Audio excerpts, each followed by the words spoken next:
God.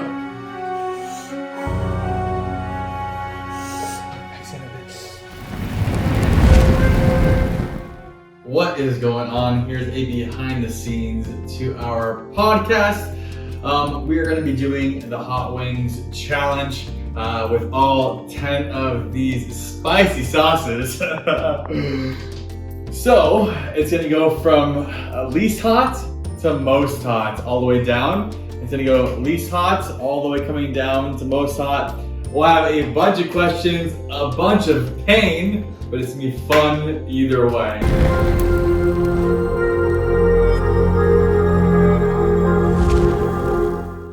All right, welcome. We have Ty Blunt, co-founder of Hammock. How are you doing today? A little scared, but doing good. Ready for this challenge to knock it out of the park.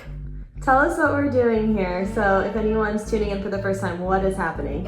We are doing the Hot Wings Challenge. Hot, spicy sauces from least hot to most hot, while being asked some personal questions. Hopefully you guys get a good laugh about this because it's gonna be a little toasty. And how are you with spice? I'm pretty good. I'll say I'm pretty good. When I've been a little older, I've been a bit worse. I'm not gonna lie. When I was a kid, I used to power through all this. Some of the number one already went on the table. I gave it a little lick. It was already hot, so it should be a lot of fun. All right, let's dive right in. We're gonna start with the first one. We have a buffalo hot sauce. This spice level is 2 out of 10. So go ahead, dive right in. How's that? We're good. Good flavor. Really good flavor. What's up? I'd eat that one normally. All right, so with the first question, how did you get into thrifting and reselling? So started reselling when I was 14. Sold my first car. And then it was kind of on the run from there. Bought and sold stuff like garage sales and estate sales all the way up to college. Helped me pay for my college. So shout out to everybody at your local thrifts and people I bought estate sale stuff from when I was a kid. Flipped it online, made that money to go to college. First generation as well, that's always a big plus of the college. So started that. My dad was actually a reseller of cars at a young age too, when I was young. So he would buy and sell cars throughout my whole life. I kind of got the bug from him.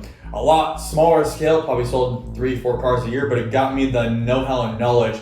And my first car was because of him too. So that was a good bonding experience with my dad. Now he thinks I'm the kingpin of reselling, so it's been fun. And what exactly did you do to be able to make money in this industry? And as a kid, how did you make money to be able to support yourself? What did you do exactly? Yep. So anybody can do this, right? Either your local garage sales or your local thrift. I used to ride my bike there quite often. Go to the thrift store, search around. You can see the sold comps. This is the most important part on eBay. So go to eBay, go to filter. You'll be able to see sold. Click on that sold button, then search items by brand and model number. It's the easiest way to find out what has value. If it's clothing, by brand and item type. Two of the big keywords that you can actually see the sold comps. You buy it low and then sell it high. Garage sales and estate sales even have, it's hitting me a little bit already. Garage sales and estate sales are usually a great way to do it as well. Local thrift or local garage sales, go there. You can go to Crown Local Garage Sales or Facebook Marketplace to find local garage sales. Last but not least, start selling stuff inside your house. That is actually probably number one. It's the easiest because you already have the inventory. Then figure out how to do the sold comps and go from there. Sell stuff in your house and then start getting more inventory from these thrifts, garage sales, and estate sales are the way to do it. All right, sauce number 2. What are we looking at here? So this is Angry Goat Pepper. It is number 2 in our challenge. So it should be a little hotter than the first one, and there's quite a big dab. So let's give it a shot now. Okay. Yep. This is number 2. No, it's hot. Well, I know for me it's gonna get tough. So good flavor, a little peppery. Hasn't hit me yet. I think the first one's actually a little hotter, but pretty good. Good flavor in general. All right, next question. So you went to college, you paid your way through college with thrifting, reselling. What happened after college? I was going to do while I was in college as well. I went to Silicon Valley, and then after college, went to Silicon Valley for a while. Shout out everybody at GSV. It's a venture capital fund and a startup incubator. That's where I saw technology, how it can transform the world. Met some insane people there. Who's one of the most interesting people? Guys who made Intel, the Google guys, went to the Facebook campus. Saw a lot of talks as well. 23andMe saw Ann Wojcicki talk. So there's so much around you at that time that it kind of was eye-opening that technology, I feel like, is one of the only ways to change the world at a large scale. 0 to 1 is a book, and it talks about how there's like a shift once technology builds into it, that you go from 0, where we're at right now in the thrift industry, to 1, which is the future of the thrift industry. So I did that in college, learned so much. And then during college as well, I started my first ever product. It was called SEGO. You can pick it on Kickstarter. Did a Kickstarter, raised I think almost $11,000 on it. By building things in my dorm room. It was basically a kind of a Swiss Army knife from things I had in my dorm room. Chopped them up, soldered it, and then sold 1,000 units on Kickstarter as well. So I did that while I was in college. And then out of college, I was like, okay, I gotta start making money, right? They offered me a job at my old VC firm and startup incubator. Declined it, respectfully declined it. I feel like I could do something else with my time. I've always been an entrepreneur, so I want to get back to that. So started up again in 2017, went full time. I was living at a friend's house at the time. We had a little spare bedroom that I would start buying everything from these garage sales and estate sales again. Full time, 24/7, photoing those items, listing them, shipping them out of my buddy's spare room. I think I was doing about $10,000 roughly a month during that time. And then graduated, and I was like, okay, do I get a warehouse? Making about 10 grand a month. Okay, I'm like, nah, let's take a step back. I fully believe that you have to take a step back before you move forward in anything in life. So we took a step back, went back and lived in my mom's house, going garage selling and estate selling up until the next chapter, which would have been the estate sale company we built out. And what was the biggest thing that you learned from doing downsizing and estates? Yeah, 100%. So what I would say the 4 Ds, death, disaster, downsize, and divorce are really the 4 Ds. That's where all the product comes from. You go to your thrift store, every thrift store, that's where the main product goes from. So we focus on downsize and estates, right? We felt that estates are really where the most value comes out because some of these possessions are just there. You need to liquidate them for a family to recoup cash. So we really focus on those, especially on the estate side.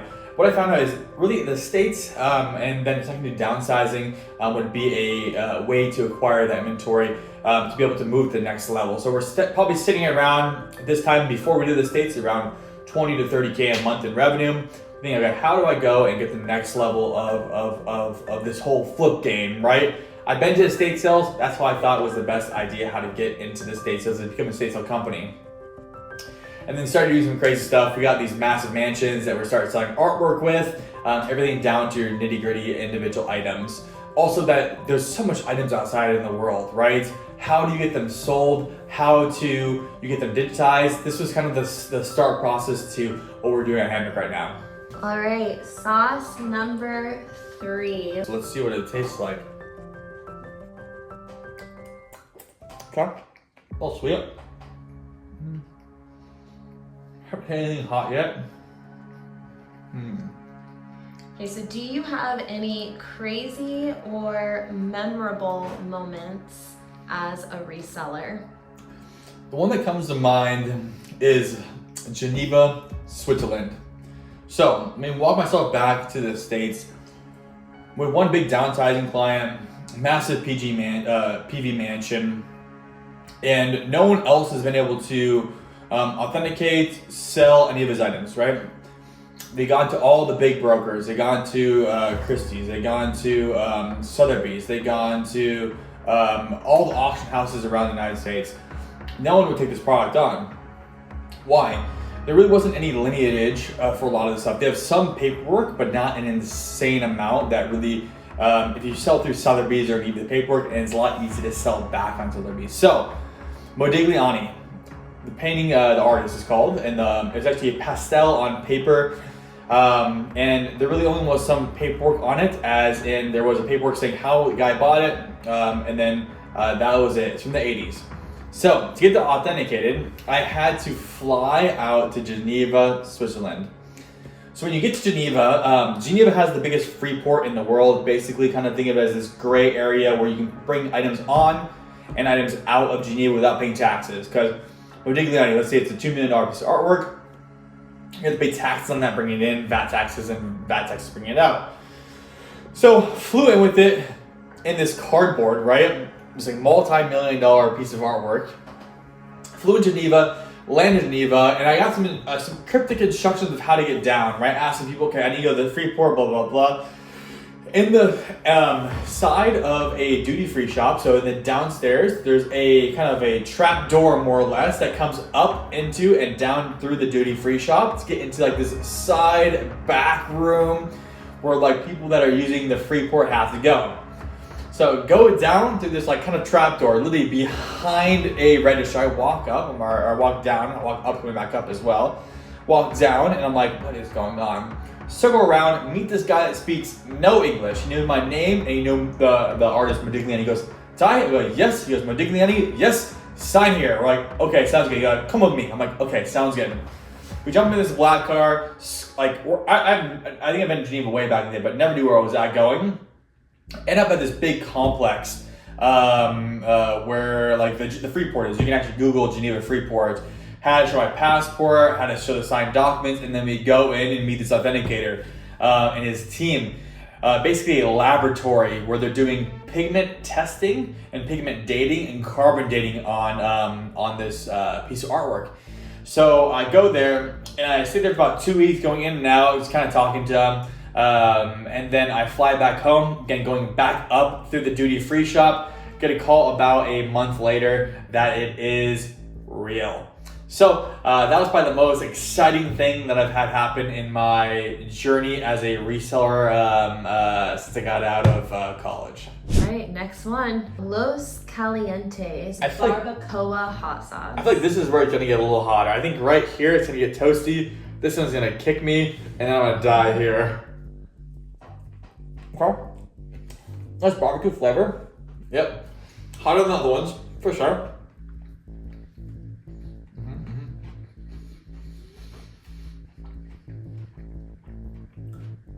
This one definitely has a little more kick.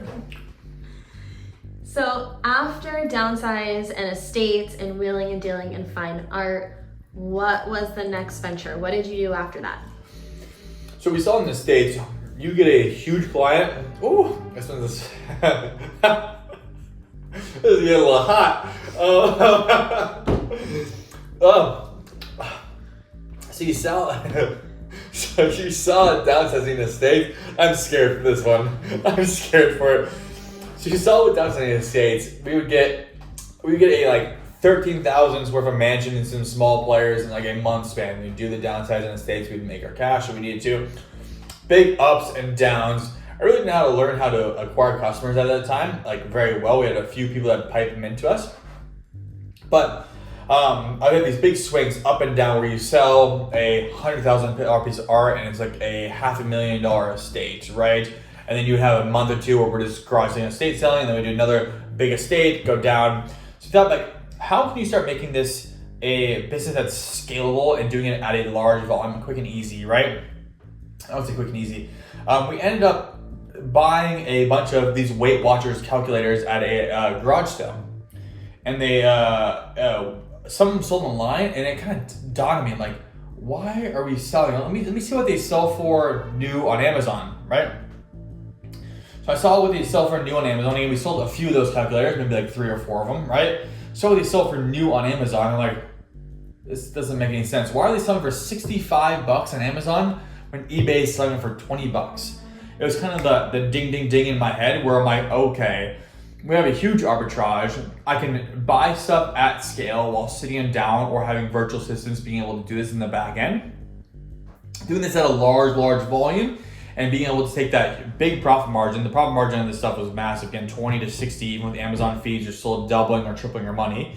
And then doing that at a large scale. So we started finishing off our States clients, right? We had a few big ones that would come in during that time, but that was kind of our main focus is eBay to Amazon now. So if a big estate sale client would come in, we'd still do it, use that cash to plow back into our eBay to Amazon. So if I was buying about, how many did we sell? I think we sold close to 20,000 units in the first year.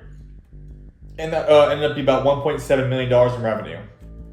So the first year we did about 1.7 total. That was buying just on eBay and flipping on Amazon. So we started really ramping that up to a large number. We're doing this, realistically, we probably could have done it with one team member, maybe two team members. But we had 3 doing videos, and you guys will see all these videos coming out on the Throwback Thursdays over that epic adventure. And that's actually how I made my first $1 million as well, was that arbitrage in between. And there's so many arbitrage opportunities within our thrift network, within everything. It kind of taught me how to do this stuff at a large volume and large scale. But eBay to Amazon is probably the easiest way to make 7 figures right now, starting out with little no cash.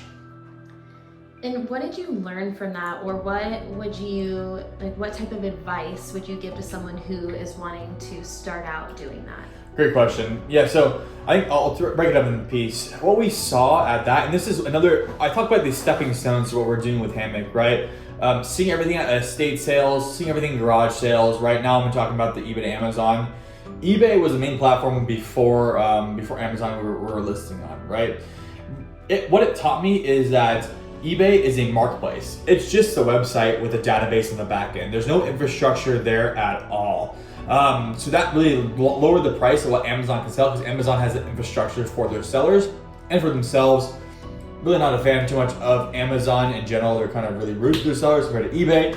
But that's kind of what I learned there, is that eBay is all it is a marketplace and a database. How do you take the physical world and bring it online and get rid of that bottleneck? Because that bottleneck is fingers and thumbs typing in and photoing an item. How can you do that at a large scale where there's no bottleneck, right? Because the data you can become will be the data you ingest and you spit out would be so much worthwhile, and the value of that would be really high. In terms of what I would tell anybody else to do it, just get started. Start looking at marketplaces, start looking at the difference of items inside that marketplace. Another great one right now, this is a tip. One of the guys actually taught, he's making $1.1 million doing eBay to Amazon and eBay to Walmart. He actually took that farther than I did. I was just doing eBay to Amazon. He actually brought it to eBay to Walmart as well. And that's what I would teach some people to do, is try everything, start doing eBay to Walmart as well. All right, next one we have Diablo Power Jab. Okay. Well, I guess this I can feel this problem. Yeah. Okay.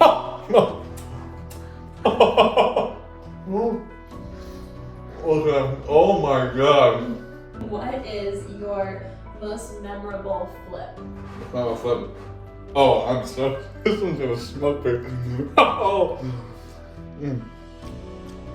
What is your most memorable flip? My most memorable flip. Most memorable flip. I used to do 2 different things. So during the States and downside, you can sign a lot of stuff. When I was 18,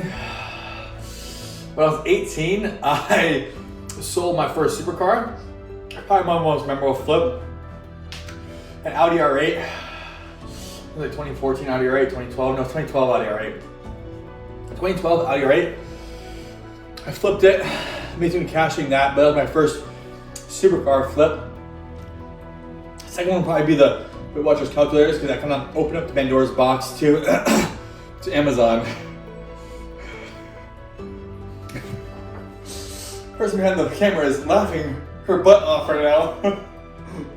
Oh, this is gonna be so difficult. I'm good, let's go.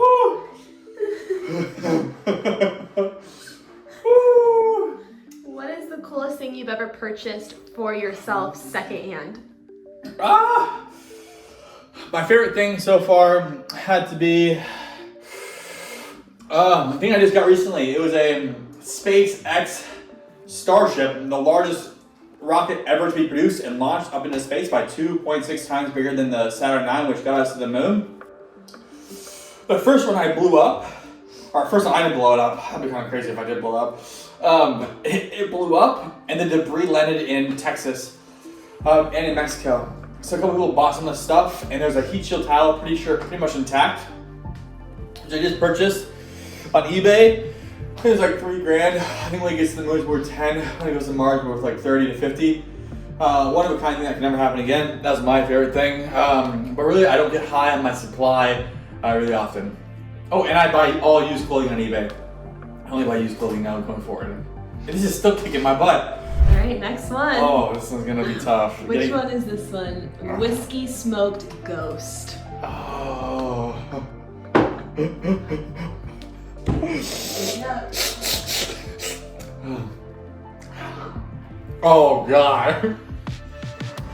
Oh God. It's taking me away. Okay, next question. So I heard through the grapevine that you almost died reselling. Yep. I'm gonna need you to explain this. How did you almost die for this job? Okay. That was a bad choice. Woo! That was a real bad choice. Oh, okay. I think it was like 2, 3, 4, or 5, whatever years ago. We were trying to understand. We're at Hammock at this point, right? We've gone through kind of the past. We're at Hammock this time. Our main goal, Hammock was trying to change the landscape of used goods, sustainability. It's been the mission since day one. So we're trying to learn that. Went to Pakistan. We were talking Pakistan a bit. Went to Pakistan and was living there for 6 months. About an hour. No, a little less. About like 30 minutes after I left there. I get a text from my team there saying like, hey, your hotel, the Pearl Continental, you can look this up online. The Pearl Continental collapsed about 30 minutes after I left, killing a few people I was literally just talking to before it. So it collapsed, and I escaped there with a couple seconds, a couple minutes. Ooh, a couple minutes before it collapsed. And I was leaving the downstairs apartment where it collapsed, right? It was crazy. I'm like, I gotta get out of here. So I flew up from there. I got 6 months of being in Pakistan, and that's probably the closest I've ever come to dying. Whew, yep. What did you learn or see in Pakistan? How did that affect you? Yeah, Karachi, Pakistan was an incredible experience. Again, I was there for 6 months, and now really learning, digging through clothing, digging through the graders. There's 85 of these graders in Pakistan. It's 85 graders in Pakistan that are doing, on the top end, 250 to 300,000 pounds a day of clothing, right? Lower end, about 80,000 pounds. So they're doing roughly 100,000 pounds of clothing a day. Solving the whole food chain of this was incredible. Basically, let's say a thrift store would sell their product to a middleman. That middleman would then buy it and sell it to Karachi. Karachi would then break it down into these 650 bales, which I got all those bales because I was living there for so long. One of the few people in the world that has all this knowledge. Starting to laugh a little bit. And then sell it to the middleman breaks down and sells to the ground floor of, let's say, Chile. In Chile, it sells between $10 and $15, right? For average product. Obviously, the lower end stuff sells less. Usually, the lower end stuff goes to Africa. Africa eats a lot of this clothing up to sell it to the people. 70% of the world wears Western used clothing. This is the thing that, let's say, 40% of that sells inside their inside of Africa or Chile. I might cry a little bit. Inside Africa or Chile, and the rest goes to these landfills. You need to then make commerce of these items. They need to sell. You can't just break them down because you lose money right now breaking stuff down. You have to raise a lot of capital even to get in there. you need to sell throughout the food chain of this clothing because people need this clothing as well. Like, I understand it goes in the garbage and we need to fix that. People are relying on this. Business owners, small business owners in Africa are relying on this. Chile are relying on this, right? We need to be able to sell this stuff and make cash off it. And something that really came up is you have to have a way to move the product and figure out what the product is at a large scale. This is what's happened with our conveying technology. And our machine vision was another aspect of it as well, of really that process of where we were at with Karachi, Pakistan. I learned a lot, love everybody there, but things need to change, things need to be different, things need to solve the problem, not just add on to it. All right, so we're just over halfway. How are you doing? Last one kicked me. Last one kicked me down. That was a bad choice of doing that. I thought it was gonna be a little smart butt. But wow. Okay. So the next one, Ginger Goat Tropical Star. This is 4 out of 5 in heat. And this is going to be, this thing is tough too. Oh God. I'm not gonna like that one. Oh. It's gonna burn the outside of my mouth. You know what I mean? Oh, my lips are tingling. So who is your biggest inspiration? Elon. And why? Elon Musk, 100%. Why? Because he was changing the world. He's kicking butt, doing crazy things that no one believed in. Inch of death multiple times. Oh, my lips are tingling like hell. This one hits more of your lips, not really like the bam. But like Elon, 100%. Been following him for a while. I saw what he was doing when I was in Silicon Valley. I actually met his autobiographer then too. What's his name? Mance. I can't think of his name right now. Really nice guy. Talked with him, did like a presentation. It was very cool. Ashley Vance. That's who it was. Whew. Ashley Vance. So we did a thing with Ashley Vance, and like I learned all about him. Like the guy is incredible, one of a kind, right? Innovator, sees the future, trying to emulate it as much as possible into technology. Knows how to actually make a difference. And again, I missed out the Roadster by a couple days. I got a SpaceX style. Huge fan of him. Just in general, dope. Next one. This one is called Da Bomb. You do have almond milk there if you need it. I know, man. Yes.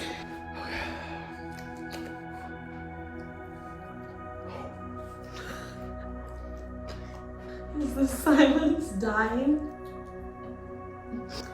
Alright, let's talk about machine vision and AI in the thrifting space. You are an innovator in this space, so let's talk about it. AI, machine vision, hardware is the only way to transform this industry. This one's rough.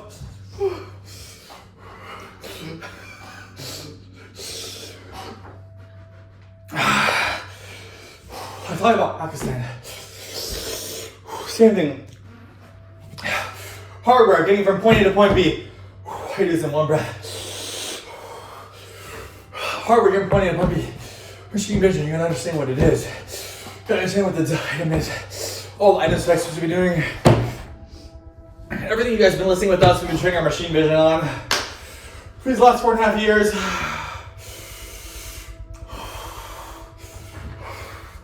This was rough, guys.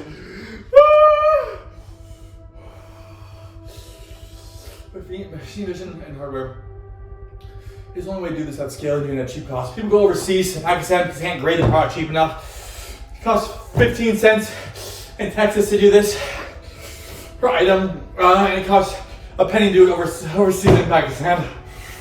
Woo, I'm tearing up. That's looking good. Woo.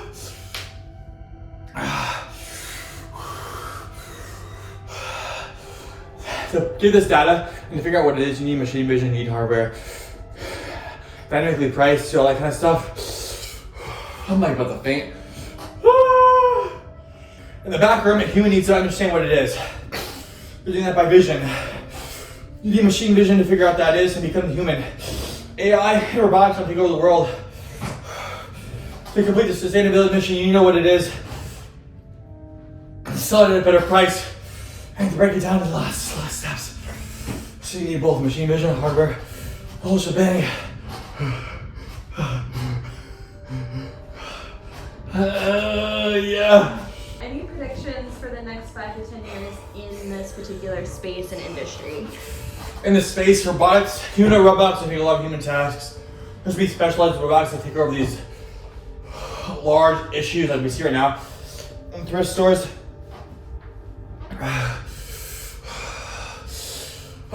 Everything's gonna turn over to machine vision, automation. People can't get enough staff and humans. The humans can't price dynamically. Everything's mismatched. People get mad in stores about getting priced differently. Everything's gonna change. This is the only way to solve sustainability. Only way. We all need to get on the bandwagon and do this. Everybody talks about sustainability, but no one's really putting it into action. At least let me rephrase that. I've seen a few people in the industry, and you guys are innovators. You guys are the winners. You guys are putting this stuff into what's happening. You're putting your money where your mouth is. I love that. Everybody else is not doing anything. This is what changes futures. We're gonna look back, and the people who are on and who are doing this first are gonna be the ones who the movies are made about. I can't stress it enough. To change the world, this is what has to happen. Let's do it together. Together we stand, divided we fall. We've been divided until now. Let's do this. That's my prediction. You ready for the next one? No. 2 more. Okay, No. this next one, Dawson's hot sauce. Dawson, This one had a cool, cool lid. It's like, yeah. I don't really drink anymore, but like Maker's Mark kind of lids, like with that wax. Oh, I'm so scared of this one. I'm so scared of this one.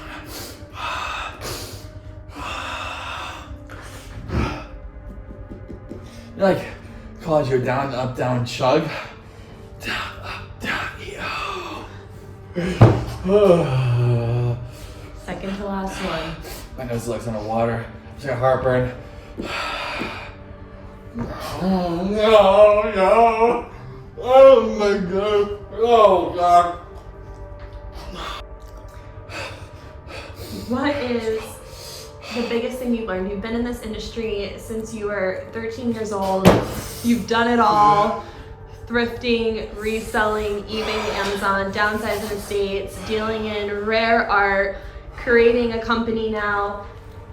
What is the biggest thing that you've learned in this space over the years? There's so many inefficiencies. Knowing what a product is everything. I'm gonna lie, it was worse. So it still sucks. It was worse. Knowing what something is everything. From artwork, you gotta know what the artist is, right? From downsizing estates, we went through every item knowing what it is. Photographing, mainly typing in. That burp hurt me. Mainly typing everything in. I have typed, my fingers are sore at this point, guys. I have typed so many product details out. Like, we've solved this thing, our machine vision, our hardware. The 2 steps to do this at a large scale are needed: photoing, machine vision. The last but not least, product sourcing is another big thing. That's really the key portion of this, what I learned, and even Amazon. So, one, being able to digitize the item, figure out what it is, and product sourcing, those 2 big things I learned in these past 16 years. And your lifeblood is this product. If your lifeblood is the product that you get, your heartbeat is figuring out what it is and putting it into your systems. If it's your POS, if it's your inventory management system, if it's your phone. Last one's a lot worse. This one still sucks. Yeah, that's what I learned. Inventory, process. Once you get those together, it's meant in heaven. And you guys are infighting with people. If you want to dominate, first solve the digitization, figure out what it is, make more money out of the product. Our products get people in the door. And last but not least, how you fight competitors is by controlling your supply of product. Everything else doesn't matter, right? All that matters is like you get the gist. Okay, we've reached the end. So in true fashion, you have the option to add a little extra on top. Completely up to you. Final one. Oh, I'm making a on this next day or two. A little bit better now. Let's not wimp out. Oh! Okay, bottoms up. This one has 91% pepper X. That's pure extract.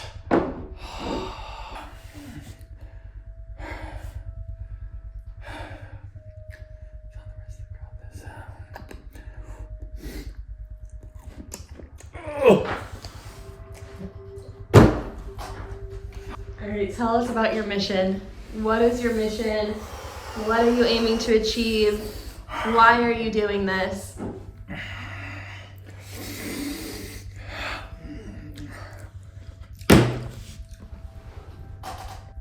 Mission is a three-pronged approach. One, getting the product flow. Figure out what everything is. With knowledge comes power. Two, take that asset, sell in the United States what doesn't sell, sell them overseas efficiently and retail online. If you already have everything digitized, you can solve this problem. If you're above the middleman, everything gets done. Rule number three, that 30, 60, whatever percent is such a freaking black box overseas that does not sell overseas gets taken. And with that money that you guys have made from the other side of the product gets used. Oh, I can feel it everywhere in my mouth. And like the crevices in the side gets used to fund breaking that into raw materials. This can be done in everything. Our machine vision isn't clothing, it's hardware, it's software, soft line, hard line, everything. Oh.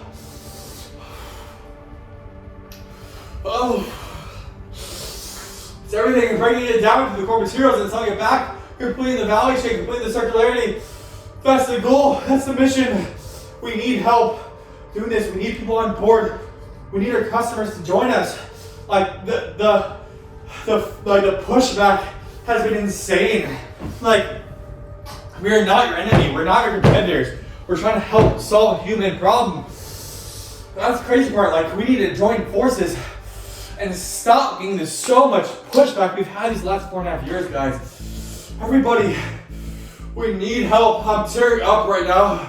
Well, I'm so emotional about this whole process. That's so freaking hot. Join us. Let's solve this problem as a human problem, not an individual thrift problem. Stop it, guys. Join the mission. Help solve this problem. Help being a part of the solution, not a part of the problem. Because right now, things are going overseas. People are scared of showing what's happening overseas. They're scared of the pushback. Let's be problem solvers. This is going to lead to more donations. This is going to lead to more people giving you a product and show people that you're doing with it right now. People have no clue. Show them you're on board and you guys are solving a problem. 0 to 1. Let's do this together. Oh, let's do this together, guys. Join us. Help us solve it. And if you guys want to be on the show, if you guys want to feel the pain I'm going through right now, and show you guys that you're in this, you guys are on this mission, what we're trying to do, show your team, show the world what we're trying to do. We're taking out, I can't even speak. We're thinking applications to join us in this incredible. We'll send you these so we can do it on a live podcast. Give your team a laugh. Again, I want to see you guys. Let's do this. Woo! Congratulations, you did it. Any final words? Any caution? Anything else with Hammock that you're working on that you want to share before we close out? People that are making the change, we appreciate you guys. They are you. They are some of you. I appreciate everybody I've been working with for the last 4.5 years. We couldn't have been the place where we're at. Let's get it together. Let's figure out how we can increase it, and let's change the world together. Signing out, Time Blunt, Hammock.